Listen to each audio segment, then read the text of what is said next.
സംസ്ഥാന സർക്കാരിന്റെ 4ാം വാർഷികത്തോടനുബന്ധിച്ച് ഇൻഫർമേഷൻ പബ്ലിക് റിലേഷൻസ് വകുപ്പ് വിവിധ വകുപ്പുകളുടെ സഹകരണത്തോടെ സംഘടിപ്പിക്കുന്ന എന്റെ കേരളം പ്രദർശന വിപണന മേള പാലക്കാട് തുടങ്ങി. മന്ത്രി കെ കൃഷ്ണൻകുട്ടി ഉദ്ഘാടനം ചെയ്തു. സംസ്ഥാനം സമഗ്ര മേഖലകളിലും വലിയ മുന്നേറ്റമാണ് നടത്തിക്കൊണ്ടിരിക്കുന്നതെന്ന് മന്ത്രി പറഞ്ഞു. പാലക്കാട് സ്റ്റേഡിയം ബസ് സ്റ്റാൻഡിന് സമീപത്തെ ഗ്രൗണ്ടിലാണ് എന്റെ കേരളം പ്രദർശന വിപണന മേള ആരംഭിച്ചത്. വൈദ്യുതി വകുപ്പ് മന്ത്രി കെ കൃഷ്ണൻകുട്ടി മേള ഉദ്ഘാടനം ചെയ്തു.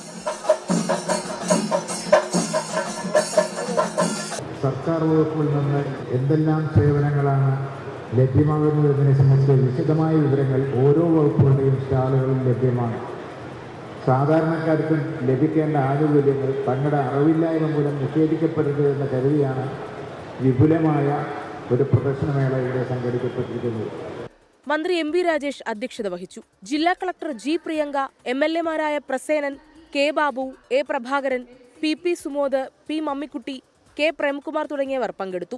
തൊഴിൽമേള, കുട്ടികൾക്കും കൗമാരക്കാർക്കും സൗജന്യ കൗൺസിലിംഗ്, പോലീസ് ഡോഗ് ഷോ, കുടുംബശ്രീയുടെ കൈമാറ്റ ചന്ത, ഫിഷ് സ്പാ, AI പ്രദർശനവും ക്ലാസും, സൗജന്യ കുതിരസവാരി, ഫുഡ് കോർട്ട് തുടങ്ങി നിരവധി വൈവിധ്യങ്ങളാണ് മേളയിൽ ഒരുക്കിയിരുന്നത്.